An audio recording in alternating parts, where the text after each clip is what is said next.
So why don't you tell me a bit about each of the things that are on the side panel of your background? Well, we're a values-based company. I would say it was about 5 or 8 years ago, somewhere in there, we relaunched our corporate values. And for us, I believe it's actually a competitive advantage. It's one of the things that are very hard to copy. I think products, distribution, pricing, everything can get copied. Your culture inside your business, your values, they can't. So they're very visual in our organization. They're in all of our plants. They're on our plant floors. And it's kind of how we operate every day. It's integrity in all of our decisions. We are a manufacturing company, so safety of our teammates, safety of our employees is second to none. Personal accountability, that kind of goes hand in hand with the passion. We use, instead of just customer satisfaction, we used customer obsession. I think it's a differentiator for us as well. We go the extra mile. We try to make sure we understand what the customer's needs really are and make sure we deliver. Innovation, and I think the biggest one for us is humility, and I think that goes, if you're good, you can get arrogant. If you get arrogant, you're not going to be good very long. So, humility keeps us green, keeps us growing, keeps us learning, allows us to make mistakes. And so that's kind of just a little bit, I think it rings to our organization. It kind of defines who we are as a business. That's really nice. And you know what? I love that customer obsession thing. It's something that at Markforged we're actually talking a lot about recently. Of like, how do you make sure that everyone from finance and HR all the way to engineering, that everyone is just absolutely obsessed with the customer? So, I mean, how do you do that at Caldwell? We hang on the wall. We talk about. We've done book clubs around it. What was the book club we did on customer obsession? I wish I could give you the name of it right off the top of my head, but it was a concept of delivering 105%. Always doing that incremental next step.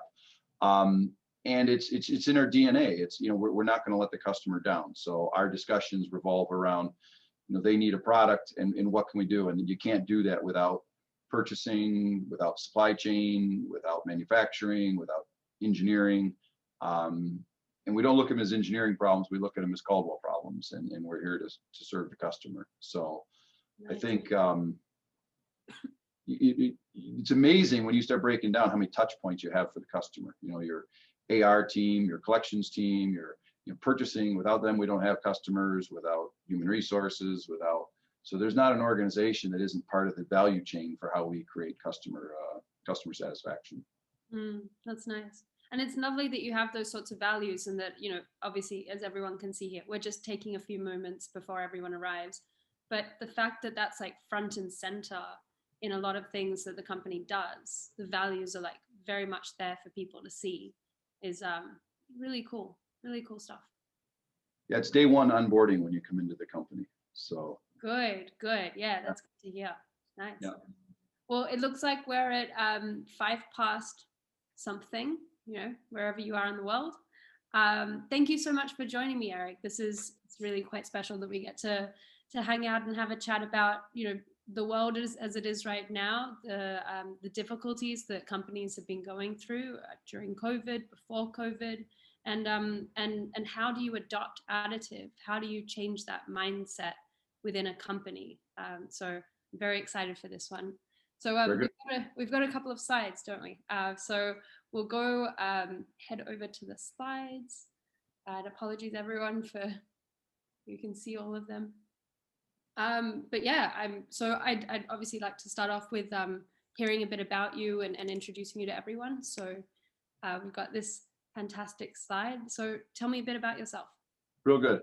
Well, I grew up in Michigan, in Novi, Michigan. Urban legend is that Novi was the 6th train stop out of Detroit. So that's where its name came from. It was number 6. So I don't know if that's true or not, but that's what we were told when we grew up there. And 2 brothers and a very typical suburban upbringing. I ended up finding myself in a product design engineering program at Ferris State University. And that really kind of launched my career into in a technical operational sort of a direction. I came out figured because I grew up outside of Detroit, I was going to spend my life in the automotive industry. So I did my first 20 years automotive, and I thought there was nothing else. And if there's any of our guests that are from the automotive industry, there is life on the other side. Automotive is a great education. It's a great experience, but it's a grind like no other. So that took me overseas for 5 years. I spent 5 years in the Netherlands with my family. Ended up coming home, and that was right during the 2008 recession and boom or bust of everything, and ended up leaving automotive and went into building products, just whatever it was, 12 years ago. So I've been building products ever since. I did my advanced management program at Harvard Business School, and I've got 2 boys that I spend as much time as I can with, but they're 20 and 17. So hanging out with dad isn't so cool. So I pick up a couple new hobbies, and I fish a lot. I wakeboard with my kids. I hunt, snow ski, and then I fish again. So I spend most of my free time out on the water. Nice. So we're in upstate New York, so we're right on Lake Ontario. So I spend a lot of time out in Lake Ontario. That's pretty cool. And yeah, you can tell that someone likes fishing if they put it in twice, That's right. I'm sorry, I didn't even introduce myself. I'm, for everyone here, I'm Charlotte Weiss. I am an associate marketing manager at Markforged. And I run everything to do with customer stories at the company. So this is what I live and breathe, getting to talk to customers every day. It's pretty fantastic. So why don't we talk a bit about, what does Caldwell do? What are you known for? Today we are 100% a building products company, but the evolution is probably a little bit more of an interesting story. I won't go through it all, but we're fourth transitioning into a 5th generation family business. We were founded by Alan Boucher and William Caldwell. It's my belief that Caldwell must have brought the money and Boucher brought the ideas, because today we're 100% owned by the Boucher families. They're our innovation blood. Caldwell has the name on the building still from the very beginning, so they must have been the financer of the operation. We were really just an ad hoc manufacturing company, made all sorts of little products, kitchen appliances and hardware. And it was really, we got into balancing windows, spring balances for sash cars for the rail industry at the turn of the century. And then we came up with a product that kind of took the old clock and box spring, the weights and ropes and pulleys out of the housing, and we came up with a spiral balance, and that took off like crazy. It just dramatically changed the way windows were built during the housing boom in the 50s after the wars, and that just took off. That made us, we went to a national footprint. We were a balanced company. That's all we did. That took us internationally. We went into overseas in the 70s. And then really recently, we've got a major market share in that product line now. So we started diversifying, focused on window and door hardware. So we got into commercial windows. And then most recently, we got into automation of windows and doors. So today we've got a division that works on automating windows and doors for commercial and residential construction.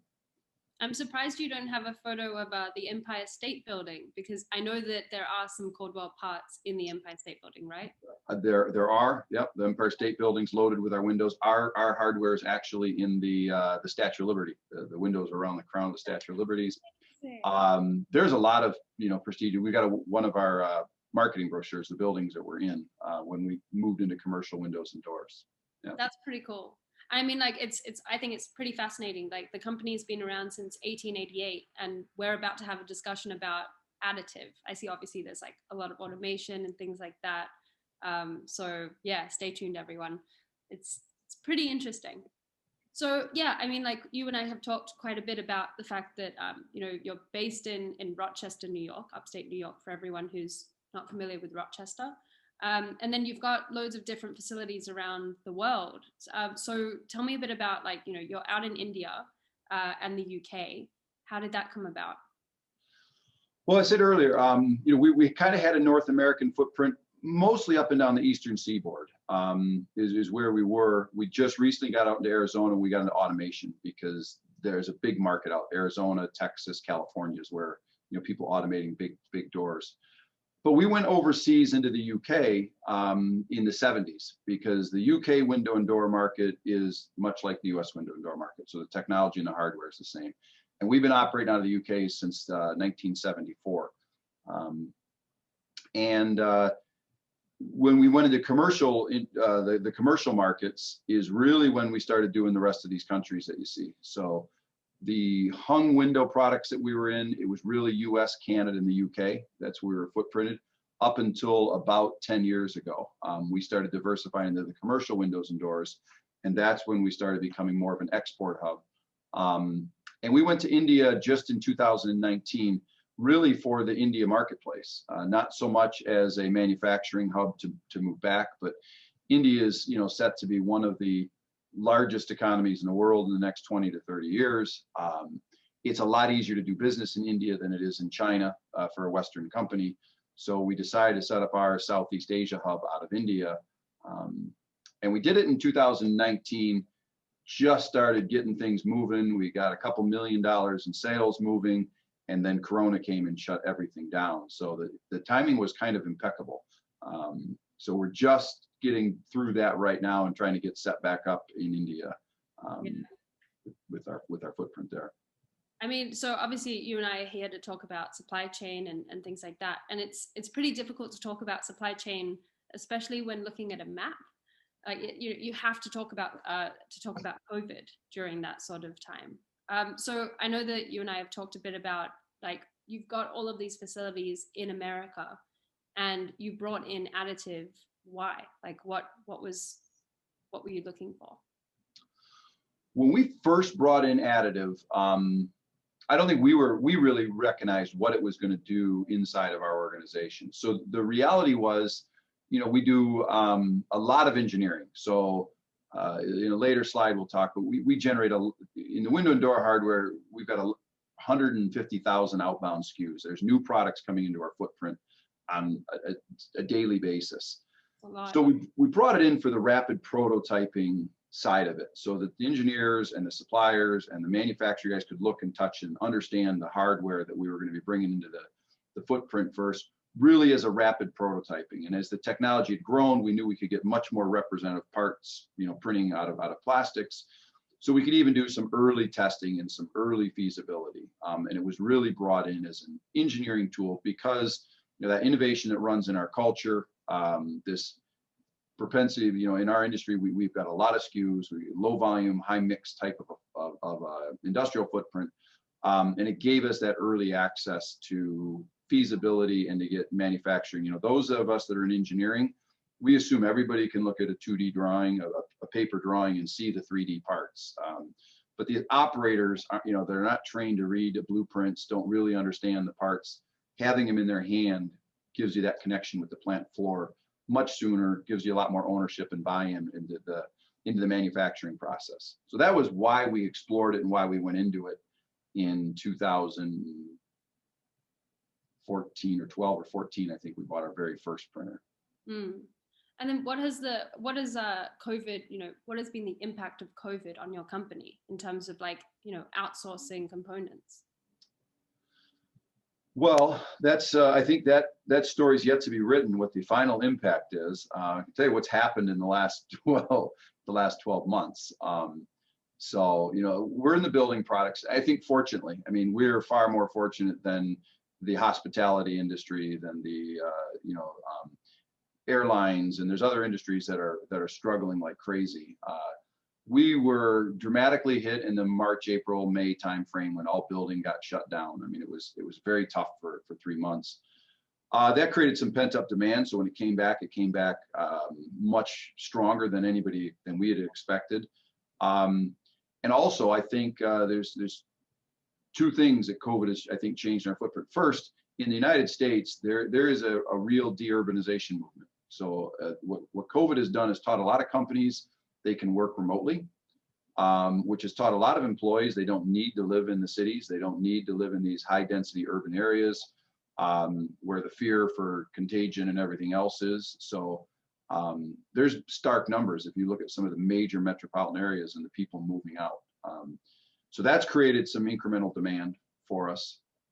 everybody canceling their vacations and staying at home and deciding, we'll fix the windows up, or we'll put an addition on because we're spending so much time here, has created some incremental demand. It's also changed the footprint. We won't have a political conversation, but clearly our relationship with the Chinese supply stream, which was the norm for low cost production for the last 30 to 40 years, brings a lot of question. The China ports shut down in January and February. You couldn't get product out of China, and we've got our supply stream, halfway around the world. And then for a while, you couldn't even get them on an airplane. We'd missed the opportunity to put them on boats because that's a 8-week supply line, and so you have to fly them until the boats start moving again. And the airlines were full in February. We couldn't get the parts. So it really, I think, changed our perspective of the risk that's actually involved in China. We were one pen stroke away from a 25% tariff. The ports get closed. So the risk is much bigger than it's been calculated, I think, in some of us. We've got single point failures all over the organization there. So that's the other thing that we've looked at is what has COVID done is it has brought in, it's made us reassess where do we want to put our supply chain. And I think 3D, we'll talk about that a little later, probably is one of those things that can help manage some of that risk. But I think it's important that we look at it from a real opportunistic viewpoint. I think everybody fears change. But I think it also is it's the seed of innovation. That need to change and do things differently is what causes us to realize, hey, we don't need as much office space as we used to think we needed. We don't need to travel as much as we used to think we have to travel. And so, that change creates much opportunity as risk. And like I said in the opening slide, Caldwell, we're in a unique situation. We're a 133-year-old organization, and if you stop and think, 133 years, we've been through 2 world wars. This is actually the second pandemic that our organization is going to have gone through. We went through the Great Depression. We went through the housing boom and the financial crisis of the 80s. So, I think it's bad. Things will change, but I think in the main, it's going to change. It's going to be, those are the things that are going to make us stronger and better on the outside of it. So I try to spend more time looking at the opportunity in it than thinking that I'm going to stop the momentum of change, because that's coming. Definitely. And I think it's fascinating because there are so many companies out there who are so new, where the pandemic is the first major event that's happened to their business. And obviously, it takes a toll on so many different industries. And then for many people, this is the first huge world event that's happened. But for Caldwell, this is, okay, we need to keep going. We've been through 2 wars. We've been through the 1918 pandemic. Let's keep going. And that's pretty cool. Yeah. So, all right. So let's talk about, what does Caldwell have in their shop? Yeah, I think it's important to just get an idea of our operational scope before we talk about how, Additive may have changed some of that. We're highly vertically integrated. Through the course of time, for reasons of we needed SKU count that couldn't get managed effectively on the outside, or we needed to do things that wasn't readily available in the market, we ended up becoming very, very vertically integrated. So we make all of our own springs. We're basically a molding company. We've got about 30 injection molders running. We do our own die casting. I would say about 10% of our own die casting. Do 100% of our springs, probably 85% of our molding, probably 10 or 15% of our die casting. We do 90% of our CNC machining. We do 90% of our stamping. We do 100% of our roll forming. So we're fairly vertically integrated. And to do that, our outbound parts, to manage that, now we've got to manage the raw material coming in. We got to manage the production processes of these, all the tooling changes. There's over 1 million parts a day going through, getting scheduled in our ERP system, whether that's an inbound flow, a work in process SKU that we've got to make, or an outbound part that we got to ship. But there's 1 million SKUs a day running through our ERP system. We coil 20,000 miles of stainless steel strip stock. We mold 900,000 pounds of resin, and we manage about 120,000 outbound parts.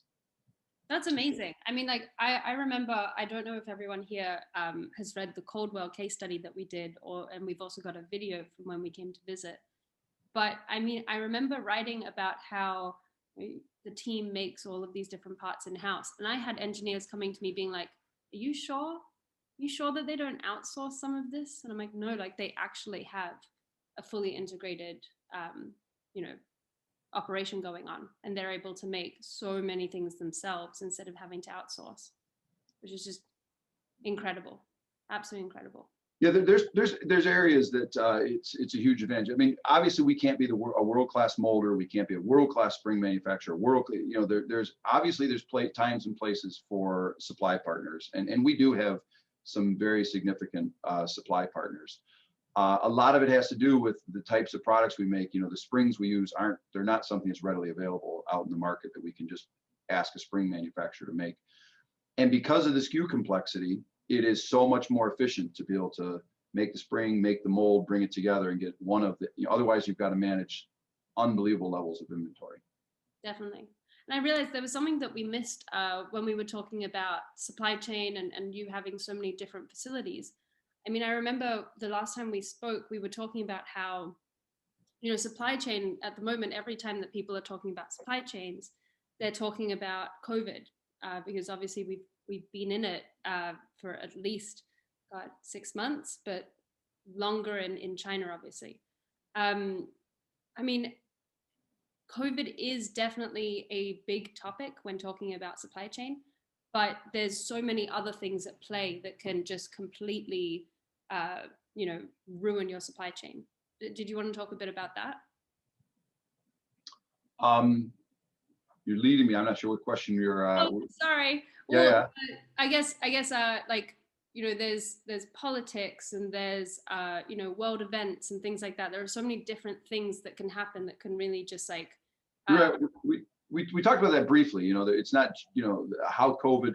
There's two things that happened. There was the trade war going on simultaneously with a global pandemic.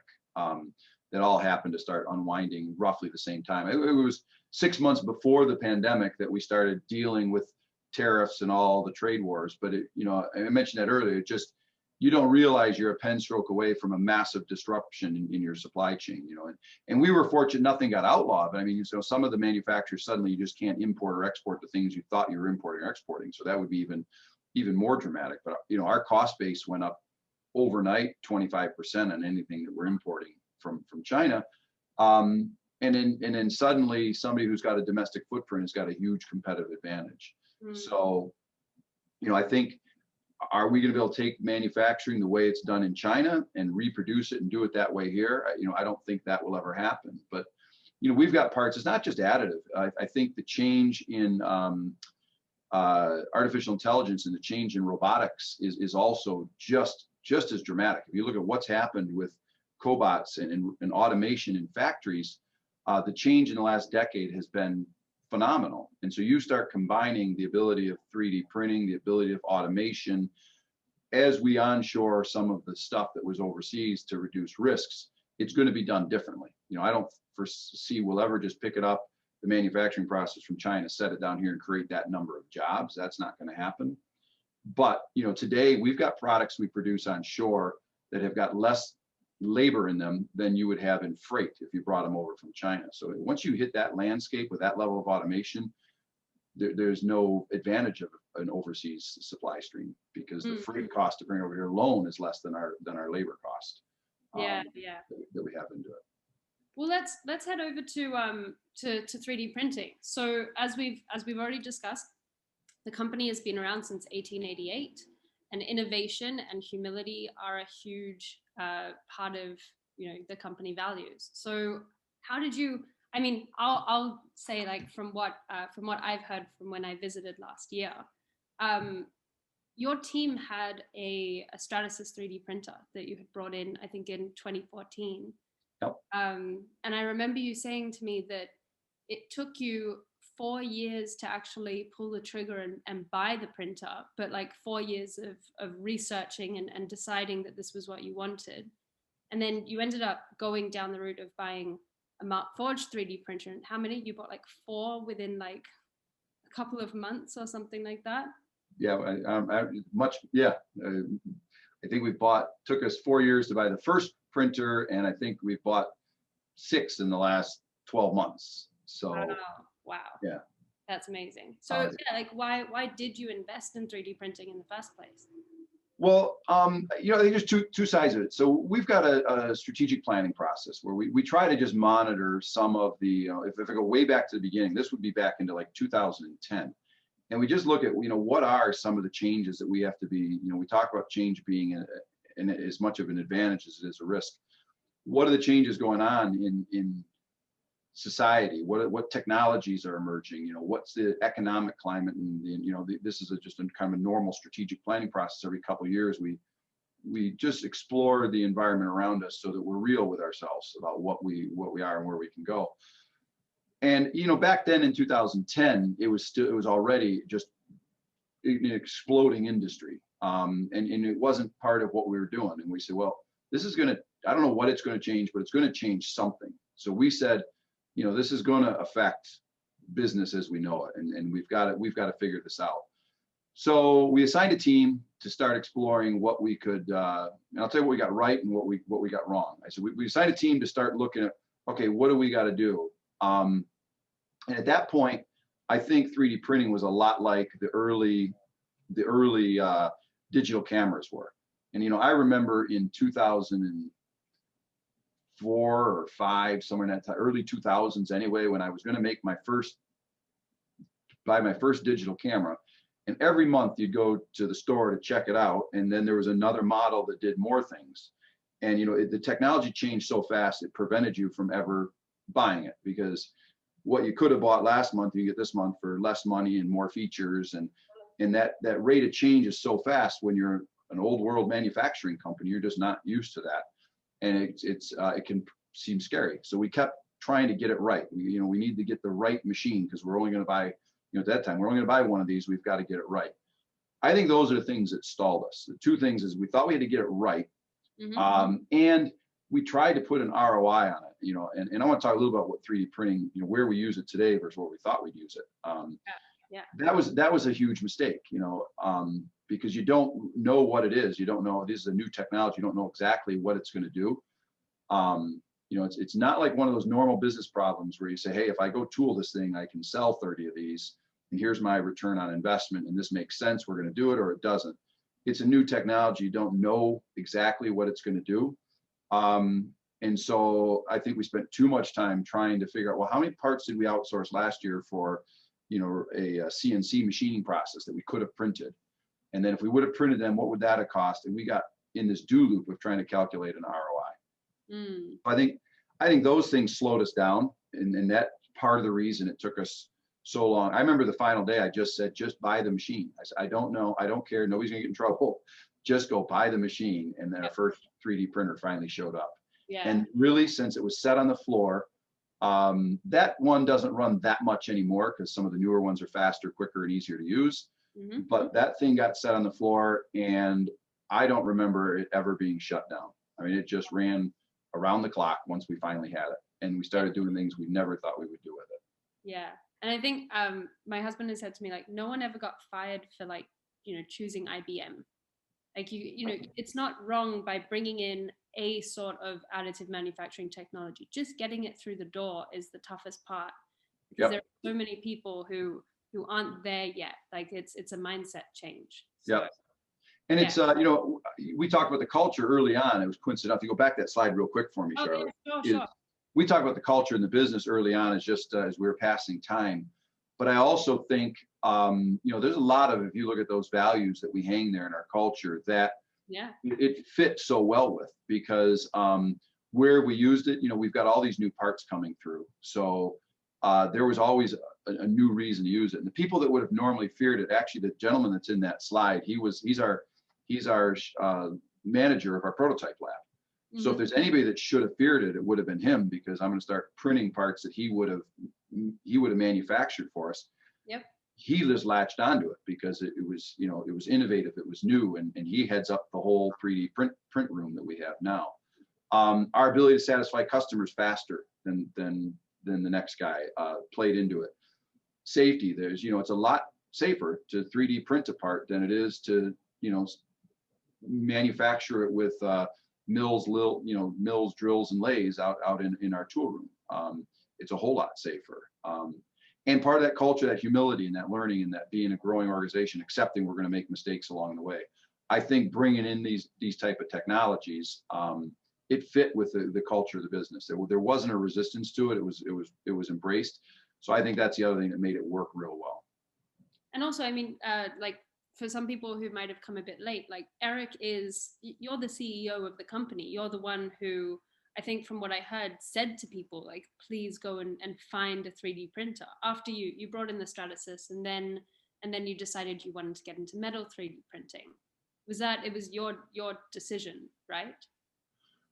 I mean, it was our team, so I don't take all the credit, but yeah, I think part of our role in the leadership team is to look a little bit beyond the problems of today. So I think the organization, it's really easy to look at everything we're trying to solve today and the problems we've got today and the customer demand from today.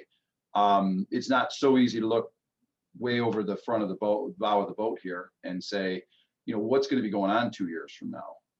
And if you just look at the rate of change in this technology, it's going to, if I look at the speed at which costs are coming down and quality and abilities are going up, and you look out 2 to 3 years, you're either going to be on this wave, or you're going to be underneath it. It'll be a tsunami. So I think I bring a different perspective that says, hey, I understand it may not need it today, but I also think that if we don't figure this out, somebody else will.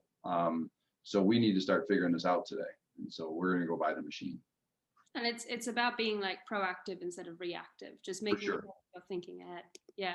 So yeah, I mean, I want to talk about some of the parts that you've made, but I also want to talk about like, I think talking about how did you even get to Markforged? And I know, by the way, everyone, we've got a Q&A where you can go and put in any questions, and we'll get to them at the end. We'll save about 10-15 minutes to answer them. So please put in all your questions while you can.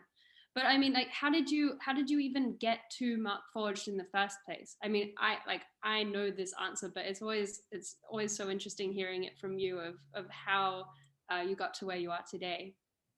Yeah, I think the story molded like this. So we brought the first one in, and there was a couple enablers that I had, like the culture that we talked about, that it took off. That picture in the top left corner is just a little candy pumpkin throwing machine. One of the engineers found a file for online and printed off, and we had pumpkin throwing contests one year. A lot of the machine was running just for things like that, but you learn a lot in that process. You realize it can do things that you weren't thinking of, and you think out of the box a little bit. One of the things that really took off was the use of this machine for process engineering. So when I said earlier, we originally bought it for rapid prototyping and you could touch and feel parts. The machine became consumed by process engineering. So jigs and fixtures and end of arm fixtures for the robots and things like that. The bottom left there, it's in our test lab, where we would have usually taken 4 or 5 weeks to design it, draw it up on CAD, send it out, get it machined. Now we can just design it quick. It doesn't even matter if it's right, because if it doesn't work, I just tweak the design and print a new one tomorrow. So speed trumps accuracy almost. When it revolutionizes the way you think through the design process. Now is, instead of the engineering department in processing was built on, anybody that's in that field knows, it's like the money gets spent once you go to tooling. You get it right first. You put all the money and all the effort in. You prove it all out in a computer-aided world with CAEs and mold flows and everything else, and get it right, and then you go to tooling. 3D printing changes that. You just get a concept, you print it off, you play with it, you see what works and what doesn't work, and then you tweak it and you print it again. Because there's not a lot of investment. The fixture block on the right, what does it matter if I didn't do that perfect? And the operator says, no, it would have been easier if I did this. Well, then I tweak the design, I print a new one, and I set it on the floor tomorrow. So that knowledge of how we would transfer this technology into process engineering, that's a great example of where that wasn't part of our ROI calculation. The ability to print these blocks that we didn't even think about when we bought the first machine. And that just consumed it. So I saw the demand going up and up, and pretty soon we were sending parts out for machining that we could have printed because we had such a backlog on the printer. The printer was running around the clock, and we couldn't keep up with some of the internal demand. So that's when I sent the team out, and we went to, I don't remember the trade show. There was a trade show, I think it was in Chicago or something, on 3D printing. And that's when we were introduced to Markforged, I think, is our team that was at least our best and brightest in the technology went out to see what was actually going on and who's in the market and what are the emerging technologies. We had metal printing on our radar, and I'll blame your marketing program, because the carbon fiber machines that we buy the most of now, they weren't on our radar either, quite honestly. But we were in the market, we were looking at what was going on with metal printing, and to get in line for your metal printer, there was a package that if we took one of the carbon printers, and timing was perfect, because like I said, we were out of capacity. So we said, well, we can already print nylon, we can already print ABS, we can already print acetal. So yeah, we'll get one of these carbon nylon reinforced printers and see what we can do with it. And that was just, again, we just kind of fell into that, and it works so great for certain parts, and like the holding fixtures, the durability of it. So that's kind of become our mainstay printer now. So for those type of projects, that's the version that we're buying every other month, because we just can't keep up right now. And is it right that that you've now, how many Markforged printers do you have? You've got the Metal X system, I think, with the Sinter one. No, I think I got the. I'm gonna misquote it. So I think the next slide or a little slide later, I've got the. Maybe it says it. Yeah. Well, let's see. But I think that these two at the bottom, we saw them in action when we came to visit, and these are Markforged, like, continuous parts, which is. I think there's six or seven or 8 or something like that now. Yeah. And then you and I have talked a lot about, I mean, a lot of people, I guess because I'm on the marketing side, we're always trying to figure out, okay, there's two things that we need to change people's mindsets about. Number one is Markforged is great, which is, of course, but then there's like an extra layer, which is like one of the hardest parts, which is, 3D printing is great. And you should turn to 3D printing in these situations versus these situations. And a lot of people, we always get questions of like, when can I print like high volume parts? And right. And things like that. And I think that this slide really, captures it. So do you want to talk to me about that? Yeah, it's just a visualization of how I think additive manufacturing is kind of changing the landscape, and there's many forces at play, but I try to summarize them here. If you're really looking at low volume, hundreds of tens or hundreds of parts, and there's no upfront investment, that's the normal play everybody talks about for additive manufacturing. And if you only need 10 of something, the quality is good enough now. You can print them. You don't need to go build a soft, aluminum based tool or something like that. You save all the upfront investment and time. You can design it and print it literally 24 hours after you've conceived it. It's not uncommon now. Customer comes in and they want to see something. We send them home with the parts. They can put them in their windows that day and calls back and they say, yeah, that's what we're looking for. It functions. So that was kind of known. But as the machines get cheaper and cheaper, that curve actually it's moving. I put my arrow the wrong way. That's a typographical error. But as the machines get cheaper, that volume line goes bigger and bigger. You can do used to be you could do 10, now you can do 100. Pretty soon you'll do 1,000. Pretty soon you'll do 5,000. I don't think we'll ever get to the point that if you need 250,000 parts a year, you're going to do an injection mold tool. I don't think we're going to print those. But the other thing that happens that drives that curve down is we're starting to play now with the metal printers is, well, you know what? By printing, the next phase of that is CNC subtractive manufacturing. And by printing holding fixtures, by printing the jigs and the tools and the things that used to take me weeks and a lot more capital investment, if I need 1,000 of something, I can machine them pretty easily now because I can print off that tooling that I used to have to go off and have to invest in. So by transitioning 3D printing into the holding fixtures and the tooling, it makes CNC machining more economical as well. That's a counterforce that moves that arrow down the other way. Yeah. And we're even beginning to play with putting 3D printing into tool steel. We can print the tool steels with your guys' machines now. Mm-hmm. And we're now just starting to say, okay, well, we can print a tool block. We can print the cavities. We might have to do some machining on it, but all of a sudden the tooling that used to be $30,000 and I would send it over to Asia to get done for $5,000 or $8,000. Well, if I can print off 80% of it and just finish the tool, I can do it for $5,000 again, and I can do it in a week instead of 12 weeks. Yeah. So those are all these forces that are at play, and this model is infinitely dynamic. It feels like, because if I drew this and said, here's a part, how's it fit on this model? Tomorrow it's going to be different. The next day it'll be different again. So those are things that we keep on our radar to say, okay, how's 3D printing going to affect our ability to just print the parts, and what's the cost of that versus CNC machine it and put all the fixturing in place versus production tool it. And even 3D printing has a role in the production tooling process, because we can print tooling.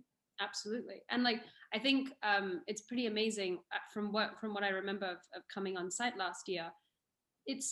You brought in metal 3D printing, like with the idea of, okay, we're going to use this for, maybe some R&D testing and things like that. And now you've really integrated 3D printing across the entire business, like from, sample parts that you give out to customers, which is great. That is something that people should be talking about a lot more of, like, we can send the customer home with a part in hand, and that can help us to close deals. And then, and then the tooling, as you said, one of the most expensive parts for each new product that you're creating, you need tooling to go along with it. And being able to just like spin up some tooling just like on the spot, without having to waste material or waste people's time doing it is really cool. Well, even in spare part, I don't know if this is a true story or not, but I've been told, I like to believe anyway, that 3D printing, first came in, the what we look at now started with a big push from NASA, because up in in space, you can't have a spare part for everything that may break, so they could print them off. And I don't know if that's a true story or not, but that concept plays off in business as well. So, we've got now with a metal printer, I've got countless tools around the business that, holding fixtures, end of fixtures for robots, and jigs for the indexing cells and that sort of stuff. We used to keep spares around that you don't have to keep around anymore, because if they break, we just print one and we're back in production. You don't need to keep a bunch of spares around, because it's a 6-week lead time, and if that machine went down for 6 weeks, we're out of business. So the flexibility it gives you to doing things like that is remarkable. It's really interesting to watch. Our process engineers go off to our plants to problem solve and root cause. In the back of the car is a 3D printer and is a CAD machine, in a laptop. And though it's not uncommon at all for our engineers to go to the plant, see the problem, design a solution that night, print it off in the hotel room, bring it back into the plant, install it the next morning, and take off with the problem solved.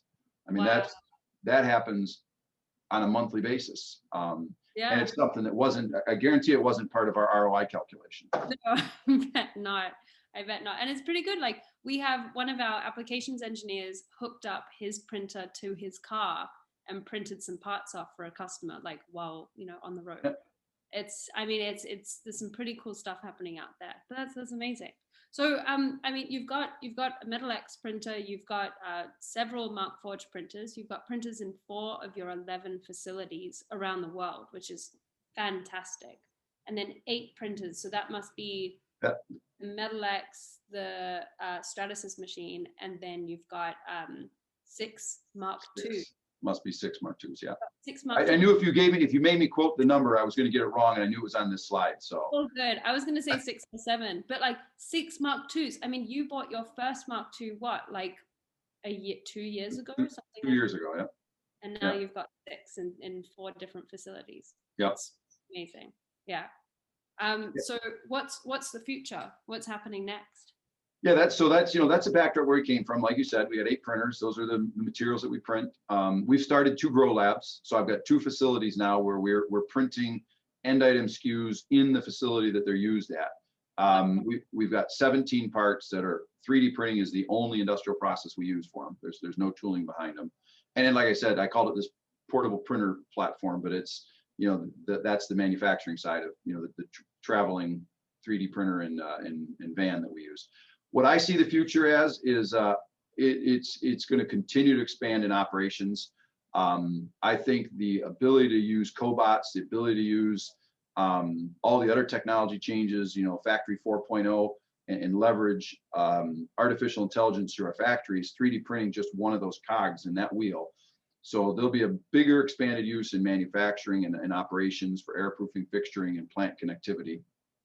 The other future I see is our grow labs will absolutely extend. Low volume production will manage more and more exclusively on a 3D printing platform. We skipped over on the one slide. There's also complex products. There's parts that it's just too complex. You can do things, you know, it changes the way you think. This whole concept of design for manufacturability changes when you can 3D print. You don't need draft angles. You don't need core pins. You don't need slide relief and all these other things because you can print things you can't manufacture. Yep.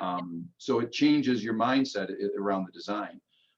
Supply chain risks, you know, we talked a lot about it, but having a backup, you know, in the future, if I had this flank like I've shown in the picture there of my 3D printers, it gives you it removes a single point of failure. If a supplier goes down, I can convert the print room and make up the capacity that I need. So it gives you reduced risk in the business. And then the tooling investments, like we talked about, you know, I think these are the forces that are going to make U.S. manufacturing, this whole onshoring movement, more effective. And I that's where I'm optimistic, because I think we're going to go back into manufacturing in a big way, but in a hugely different way. I think we're going to leverage all this technology around manufacturing, and it won't look like anything that was outsourced to China 30 years ago or 40 years ago. The other thing we're doing is grow labs linked to our ERP system. So we're playing right now where the releases come into our system, and it just rather than cutting orders, MOs, and then programming all this. Why are we doing all that? As soon as I know I need the parts and I got a release in the system, the ERP can talk to the printers and we can just download the job and be printing that night without even touching it. The order comes in the system and the parts are printed the next morning. And then the last link that I see for the future is the automation of print to box. So then what I need is a robot arm there that'll grab the finished parts, put them in a box on a conveyor belt, send them down to the shipping department, and we're done. The order's going. This company was started in 1888, and look at this, like plans of using so much automation. It was not in the original strategic plan, I can tell you that. In 1888. Well, I think we've got about 10 minutes to answer some questions. So I just want to thank you so much. Thank you. It was fantastic to chat. And now let's move over to the questions. Oh, we have a lot. Okay, let's see. Do you see the questions as well? Can you click the Q&A to see? Let me see. Well, let me see. That's funny. I put on my glasses when I said that. I know. I feel like I need to put on my glasses as well. It's fine if I'm looking at people, but not when I have to read. So, okay, so we've got, do you feel that 3D printing OEMs pitch to supply chain folk enough, given that so many of the benefits of 3D printing are supply chain related? So, I mean, there are people out there who are just, 3D print. I'm trying to figure out, is this like a Len, I'm not sure of Len's question here completely. I think it seems as if, the 3D printing OEMs, I think they're talking about the companies like yours that are pitching to the supply chain people, and should you be pitching to, it's much more than that. It's risk mitigation and everything else. And is your real decision maker people that are above the supply chain, that are looking at, other aspects and other risks. So yeah, I mean, like it's fascinating because we've got some people in the supply chain area would be kind of interested, but they might not necessarily be the one to make the final decision. So a lot of the time we're talking to people who are, mechanical engineers, tool designers, things like that, where they can go to the engineering managers and have a chat with them about it, of, does this make sense for the business? But it is interesting to talk about, should we be talking to supply chain people instead? Mm-hmm. Something for our sales team to definitely be thinking about. Yeah. We've got a few from Len, but I want to make sure we get to some others as well. Sander, how did you find the right business model for your company, and what were the weak points? We talked to you a little bit in the one slide that, for us, I don't know what the right business model was. So I think this would be my answer to that, is to think that you're going to have a right business model excuse me, my phone's ringing in the background. That may be the problem. When you're looking at embracing new technologies, I think you're not going to get the right business model. I I think there's two sides of a business. I think there's the operational side where it's got to be repetitive, it's got to be process driven, it's got to be nailed down, it's got to be right every single time. I can't make the parts tomorrow a different way. There's got to be consistency and quality and redundancy there. I also think there's this innovative side of the business that has to run in parallel, because a rigid structured process isn't going to spawn innovation.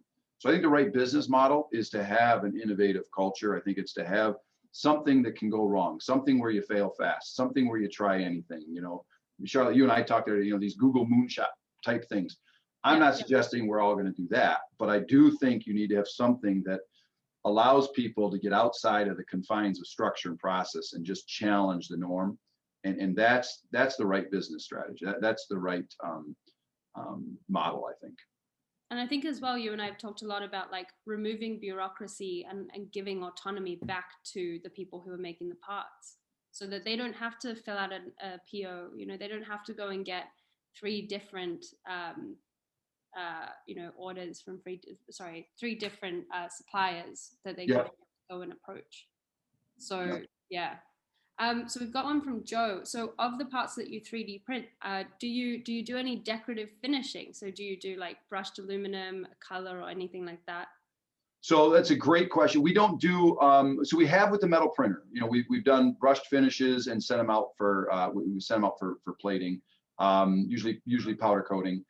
Most of the parts that we print inside of our labs now are internal parts to our components.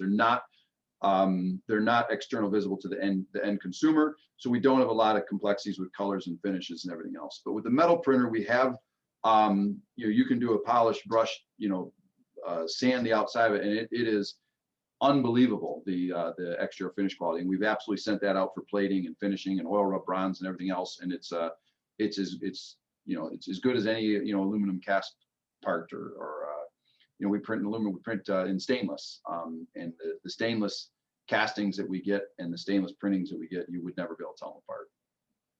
That's pretty cool.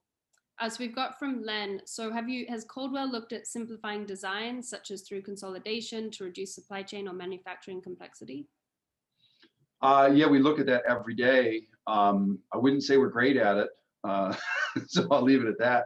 It's interesting because 3D printing allows you, it affords you a way to economically make designs more complex, which is counterintuitive. There's things that we can print that you just couldn't manufacture, or you can combine things that are two pieces because of the manufacturing processes that can become one piece in a printed world. So I think for us, one of the challenges is challenging all these engineering norms, these get it right first, it's broken now. You want to just try something and fail fast, and it challenges the way that we go about engineering. It challenges the way we go about manufacturing, about reducing complexity. So I think it gives you all these new opportunities, and I wouldn't be able to sit here and tell you what that's going to look like 5 years from now. I think that's one of those things that it's going to evolve over time, and we're going to be open to changing and pivoting. And if I wrote a plan right now, I'd get it wrong, because what I do know is that 3 years ago I wrote a plan, it didn't include anything that we're doing now. So I think that's the innovative side of it, is just staying flexible, fact-based, and pivoting as the technology pivots and you learn new things. So we've got one from Doug asking, is now the right time to be investing in 3D printing, especially, with the world as it is? And are you investing more in 3D printing now than you were before COVID? Well, unfortunately, Doug, I don't think so. I think about 10 years ago was the time to be investing in 3D printing. But I do think that if you're not, and you don't do it now, it's going to be one of those decisions you may regret 2 years from now. Because I think it is moving very fast, and yes, we're investing heavily in 3D printing right now. There's some of the, I'd say in 3D printing, factory automation, and factory connectivity. Those are the areas that are consuming our capital budgets right now, because it's actually reducing costs. And there's a learning hurdle. There's things you got to get through, but honestly, the cost of the machines have come down to the point that it's not that big of a mistake. Our first machines cost us well over $100,000 for things that we can buy for under $10,000 now. So and they make better parts. So I think you've got to get experience with it. And, I don't know every industrial footprint or what their portfolios are like, but I do think it's one of those things that is changing so fast that you've got to figure out how it's going to impact your business, but it's probably going to impact your business. And just as a heads up to everyone, I mean, you can still put in questions if you have questions. So we've got one last one from Len, but we still have time for probably 1 to 2 other questions. So Len says, in order to mitigate the potential of obsolescence, I've never had to say that word before, like obsolete. So of 3D printing technology, did Caldwell look at using manufacturing as a service partner instead, so that you could shift the risk away from the firm? Interesting question. We've looked at that. We have used, I'm assuming the question here is, did we look at using manufacturing partners instead of doing the manufacturing ourselves? And we have, and we've done that in certain products. And I think if you get too far away from the manufacturing, it depends on your value chain. We send an end item it's not a consumer product. It's a piece of hardware inside of a window. Some of them are visible, but it's inside the window. As soon as we get too far away from that, all of our breakthroughs, all of our innovations are in our value chain. Our ability to do things differently and drive costs down internal to my manufacturing footprint is what helps me mitigate the rise of resins and the rise of other costs and healthcare costs and labor costs and everything else.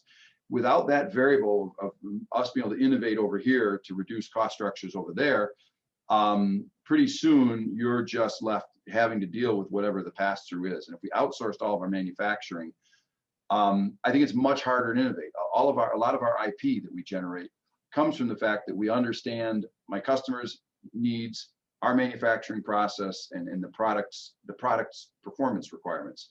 And if we don't understand all 3 of those, it's much harder to innovate. So we don't tend to outsource much manufacturing. I do think there's areas that we could probably have supply partners do some of the stuff we do. That I'm not saying everything we're vertically integrated is that we've nailed it. A lot of it is just through the course of time. We ended up, a die caster failed us, and so we ended up having to do it, and we've just never pushed it back outside. I don't think we're the best die caster in North America. We could probably find a better partner there. But in general, I don't think outsourcing our manufacturing to a third-party provider fits our strategy, because we lose the ability to stay close to our product, how it performs, and innovate. Perfect answer. And I'm worried you're going to get lots of messages from suppliers now if they're on the call. Like, oh, help. And then I guess just to end, it'd be interesting. I mean, we touched obviously on the applications that you have for the Mark II 3D printers, but what are you using the Metal X for, and what do you think you'll be using it for in the future? Well, like I said, it's becoming instrumental in some of our holding fixtures, some of our tooling stuff that wasn't on our radar screen. We make a lot of hinges and things like that, so it's great for prototyping them, and we can get completely functional product out to the customer in 24 hours, which is just absolutely remarkable. You think about printing the tool, our tool lead times go from 16 weeks to potentially 1 or 2 weeks. So it affords the ability to cut down lead times, which all fits our customer obsession, values. And a lot of the manufacturing, the Metal X right now, we've only got 1 Metal X so far, but it's nearing capacity. It runs around the clock. We make manufacturing tools, hand tools that, to do jobs in the plant that otherwise we couldn't come up with a fixture or tooling for. So it's those types of things that it just opens up your eyes, and you can do things differently. Nice. Well, I think if there are no more questions, I think we've hit time. But thank you so much, Eric. Thank you. This was a lot of fun. It's always fun talking to customers. And yeah, we can't wait to see what you end up doing in the future as well. Yeah, us either. Yeah, so, yeah. We'll all be all there. right. Everyone, all the attendees will be there as well. So, all right. Thanks for your time, and I wish everybody well and be safe. All right. You have a good one. Thanks, everyone, for joining. Okay. Yep, bye-bye.